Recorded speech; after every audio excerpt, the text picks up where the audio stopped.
안녕하세요. 아재들을 위한 트레이더 샤샤이씨예요. 요 투자를 하는 방법에도 여러 가지가 있잖아요. 주식도 있고 코인도 있고 선물도 있고, 요 중에서 오늘은 지도 주력으로 많이 하는 선물에 대해 알아보려고 해요. 요 선물이라는 게 아직 잘 모르시는 분들도 많고요, 잘못 알고 계신 분들도 많아요. 오늘 요 영상을 보시면은 요래서 선물을 하는구나 정도는 확실하게 이해할 수 있을 테니까 끝까지 시청해 보셔요. 우선 선물을 하는 이유가 뭔지부터 알아볼게요. 첫 번째로 중요한 포인트는요, 선물에서는 하락에도 투자를 할 수 있다는 점이에요. 저희 같은 일반 투자자들은요, 주식 투자를 하면은 주식이 오르는 거에만 투자를 할 수 있잖아요. 외국인이나 기관들은 요 공매도라고 해서 하락에도 투자를 할 수 있는데 말이에요. 그래서 요 시장이 기울어진 운동장이다, 공매도를 금지해야 한다 같은 목소리가 계속 나오고 있는 거예요. 근데 요 선물 시장에서는 일반 투자자들도 하락에 투자를 할 수가 있어요. 요 하락에 투자하는 것을 숏이라고 하는데, 시장이 안 좋을 때에도 숏에 투자함으로써 수익을 챙길 수 있는 기회가 열려 있다는 거죠. 선물을 하는 두 번째 이유는요, 레버리지예요. 지렛대라는 뜻의 요 레버리지는요, 실제로 투입한 금액보다 더 많은 금액을 투자한 효과를 내는 것을 말하는데요, 만약에 10만원을 5배 레버리지를 사용해서 투자를 하면요, 실제로 50만원을 투자하는 것과 같은 효과가 나는 거예요. 원래 같으면요, 시장이 1% 상승했을 때 1000원의 수익이 났을 거잖아요. 근데 5배 레버리지를 사용했으면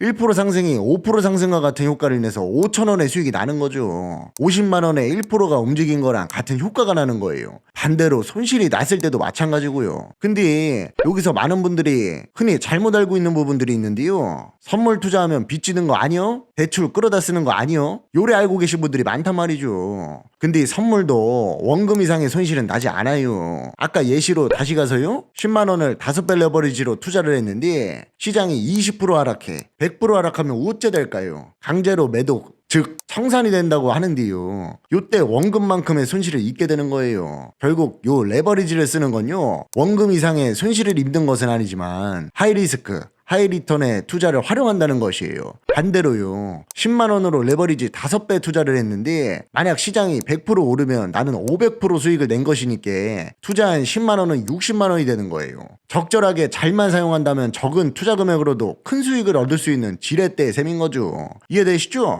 선물을 하는 세 번째 이유는요, 상장 폐지가 되지 않는다는 것이에요. 주식, 코인의 경우에는 우량한 종목이더라도 요 상장 폐지에 대한 리스크가 항상 존재하잖아요. 루나 사태처럼요. 선물은 주로 나스닥 지수, 항생 지수, 골드와 같은 아주 큰 규모의 종목을 다루기 때문에 상장 폐지에 대한 리스크가 없다고 볼 수 있어요.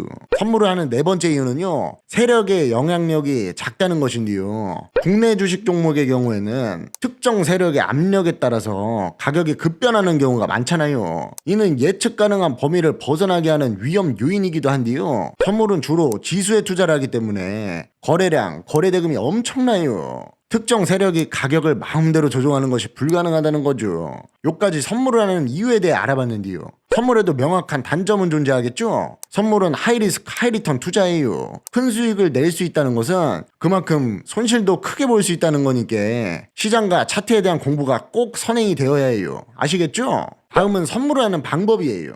역시 증권사를 통해서 거래를 할 수 있는데요, 국내 증권사 또는 해외 증권사를 통해 하실 수 있어요. 참고로 대여업체 같은 곳은 불법이니까 절대로 하시면 안 돼요. 응? 국내 증권사, 해외 증권사에는 각각의 장단점이 있는데요, 국내 증권사는 아무래도 우리가 익히 알고 있기 때문에 친숙하다는 게 가장 큰 장점이에요. 그럼에도 많은 사람들이 해외 증권사를 이용하는 가장 큰 이유는요, 요 증거금 때문인데요, 국내 증권사의 경우에는 1계약 기준으로 최소 1,000만원에서 2,000만원이 넘는 증거금이 필요해요. 상당히 큰 액수가 요구되기 때문에 일반인분들이 접근하기가 어려움이 있죠. 선물이 돈이 많은 사람들이 하던 전유물처럼 여겨지기도 했던 이유예요. 해외 증권사는 보통 훨씬 낮은 증거금으로 거래를 할 수 있는데요, 제가 추천드리는 이지스퀘어의 경우에는 나스닥 기준 12,000원에도 거래를 할 수 있으니까 소액 투자자분들도 충분히 쉽게 선물에 접근을 할 수 있어요. 또 다른 차이점으로는 대해서는요, 선물이라는 것은 본디 만기라는 게 정해져 있는 상품이에요. 설명이 너무 길어지니까 요것에 대해서는 나중에 다시 설명드릴게요. 나스닥 선물 기준으로 3개월 단위로 만기가 있는데요. 국내 증권사의 경우에는 요 만기일이 도래를 하면은 자동으로 청산이 돼버려요.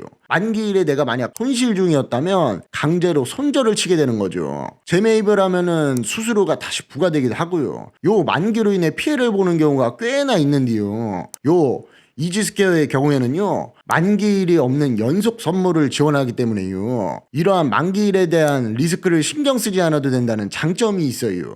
요 만기가 없어야 꾸준한 물타기도 가능해지고요, 장기적인 수익도 낼 수 있기 때문에 중요한 부분이라고 할 수 있겠네요. 선물 투자에 대해 관심이 있으시면요, 영상 더보기란에 링크를 통해서 상담을 진행하고 있으니까 편히들 물어보셔요.